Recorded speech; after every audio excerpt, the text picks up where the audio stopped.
Championnat de France des rallyes, avec le deuxième titre pour François Chatriot, la troisième place de François Delecourt, et bien sûr la montée de ces deux pilotes en championnat du monde pour la saison 91. Entre thym, romarin et ricin pour les senteurs de ce printemps naissant, l'ouverture du championnat de France se fait sur 419 km contre le chrono, de Nîmes à Gruissan, de Gruissan à Perpignan et de Perpignan à Nîmes, Gare, Hérault, Aude, Pyrénées-Orientales et retour. Il faut décentraliser, avait dit une tête couronnée. Le rallye des Garrigues Languedoc-Roussillon n'a pas attendu qu'on lui montre l'exemple et marque, entre autres, le retour au bercail d'un coup de volant de référence. Jean Ragnotti, laissons-lui pieusement la parole.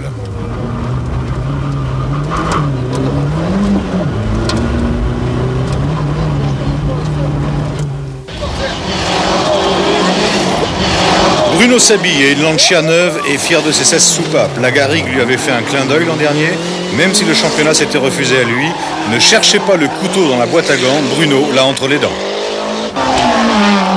Avant que d'autres ne s'en posent à sa place, François Chatriot en est encore au stade de la question. La BMW M3 a-t-elle suffisamment évolué cet hiver ?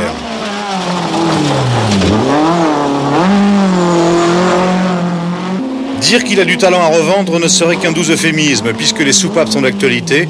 François Delecourt en attend quelques-unes de plus pour sa Peugeot 309 GTI. On ne sait pas si les Béarnaises aiment les voyages, mais Christine Driano et son AX Citroën sont de toutes les fêtes, même si celle-ci commencera, c'est vrai, dans une certaine morosité. Alpha 75 Turbo, ce n'est pas Yves Loubet, le Corse est déjà en panne, c'est Richard Ivora qui prend le relais dans le groupe N. Lequel groupe N enregistre donc le retour du funambule de la régie Renault, Jean Ragnotti qui avoue entamer une seconde carrière, alors que Sylvain Polo entame lui sa première.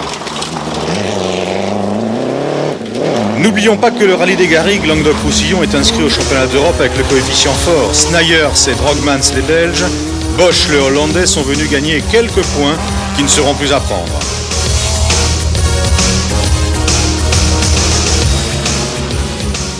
Gruissan, joyau des Corbières, terme de la première étape. Si François Chatriot ne se pose plus de questions, c'est au tour de Bruno Sabi de le faire. À l'attaque partout et régulièrement devancé. Jamais de beaucoup, mais à chaque fois, pourtant, vu de l'intérieur, rien à signaler. Et à gauche, 42 10. Sur droite 60. Pour gauche, ferme sur de 12. Et à fond, gravier. 95 et 3. 105, 50 mètres, 80. 50 mètres, 80. 80. Sur gauche, rate à fond. Stop. Elle va pas mal, ça saute là. Mais le constat est là. Roufiac, deuxième étape samedi après-midi, l'arrivée de la longue spéciale de 45 km, second passage. Une fois de plus, le pilote de la Lancia n'a pu faire la différence. Comment ça s'est passé ? On peut pas faire mieux.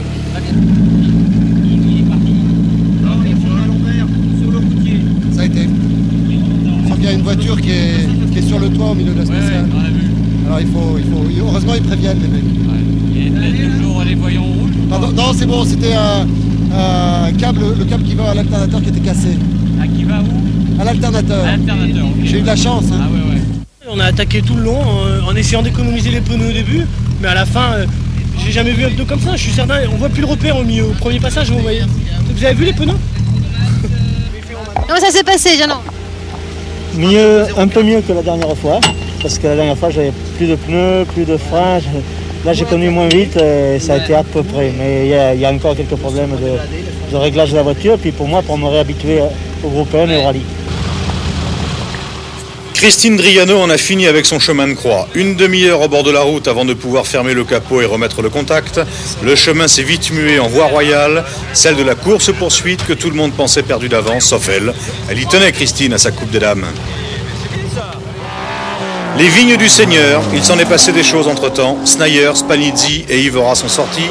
Jean-Pierre Ballet est rentré à la maison, son turbo à la main. Philippe Tourin s'est arrêté quelque part, dans un jardin qu'il connaît bien. Chatriot et Sabine en ont cure. Leur dialogue se poursuit à distance par poignées de secondes interposées, mais il est toujours à sens unique ce dialogue. C'est le même qui a la parole et qui la garde. L'orateur à la tribune, c'est le père François.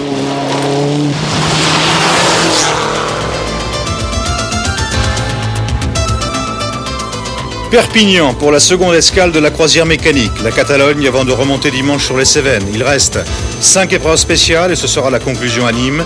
Sauf injuste coup du sort, François Chatriot ne peut plus être battu et prépare déjà son explication.